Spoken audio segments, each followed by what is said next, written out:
Bonjour à tous, écoutez, on se retrouve pour une dernière vidéo avant la fin de l'année. Je pense pas en faire avant Noël. D'ailleurs, en parlant de Noël, si vous voulez vous abonner à cette chaîne ou liker cette vidéo, ça me ferait plaisir. Donc n'hésitez pas. On va revenir un peu à Lyon. Alors vous savez, comme je vous dis toujours, ce qui se passe à Lyon, ça se passe à Strasbourg, à Bordeaux, Grenoble, toutes ces villes prises par les attelages écologistes et d'extrême gauche. Une question qui monte de plus en plus au sein des élus à Lyon, de l'opposition, et puis même des habitants d'ailleurs, c'est à quoi bon essayer de discuter ou de chercher un compromis avec les écologistes et l'extrême gauche dans la recherche de l'intérêt du territoire.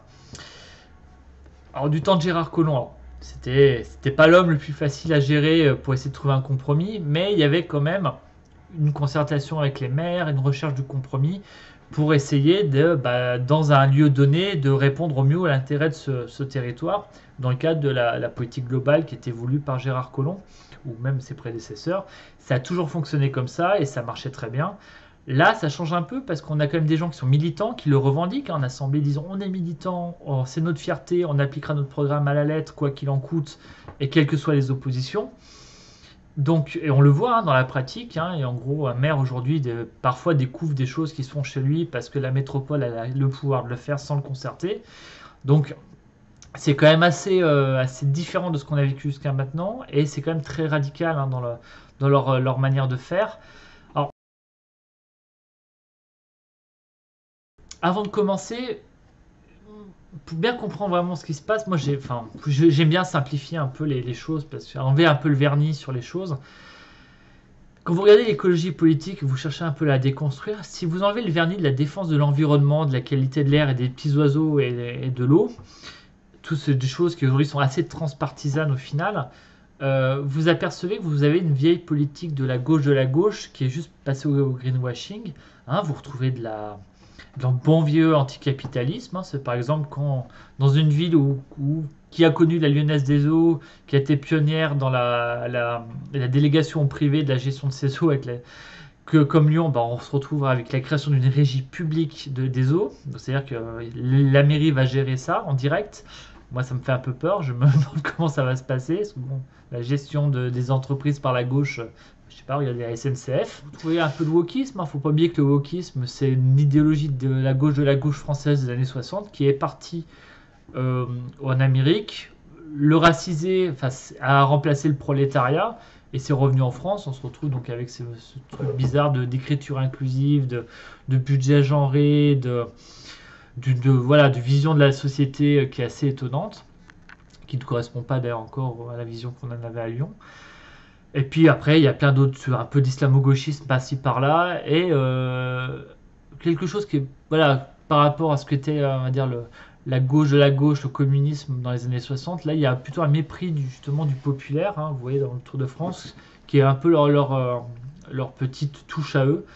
Ce mépris de la chose populaire, de la chose qui est peut-être trop assise pour eux, qui fait peut-être un peu trop avant 1789. Vous voyez, ce genre de choses, eux, ils ont du mal parce qu'ils construisent l'homme nouveau, l'homme du futur qui sera écologiste, de gauche, collectiviste, décroissant. Enfin, vraiment, cette vision qu'ils essaient de faire passer pour l'avenir.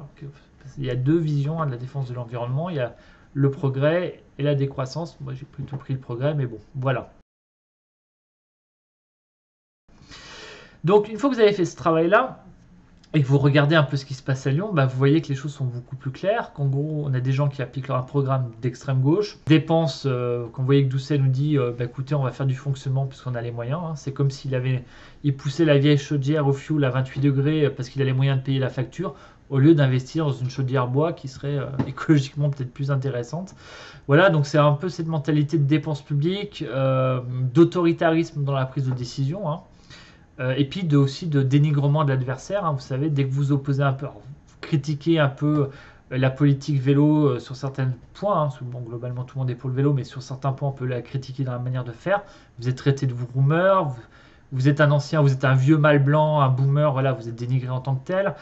Donc c'est un peu ce que disait Staline, vous savez, traitez-les de fachos pendant qu'ils cherchent à se justifier, moi ils ne porteront pas d'arguments sur vos idées.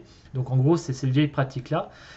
Et c'est ce qu'on voit. Donc c'est pour ça que les élus, eux, ils ont compris qu'il n'y avait pas vraiment de choses à obtenir d'eux. Donc c'est pour ça qu'il y a une opposition qui est de plus en plus frontale.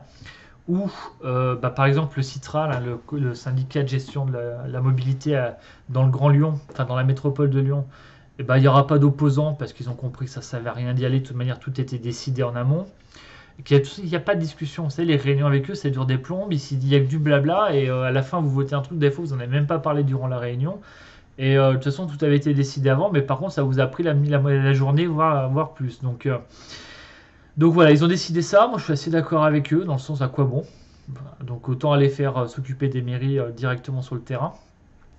Et après, il y a d'autres élus qui ont décidé, eux, de s'appuyer sur un peu le peuple, hein, l'appel au peuple par le référendum. Donc c'est le cas de la Mulatière et de Sainte-Foy, où les maires ont fait voter les citoyens sur la question du téléphérique, avec une réponse négative à 94-96%, et une participation supérieure aux élections municipales à Lyon, d'ailleurs. Donc ce qui est un peu difficile pour les écologistes de contester.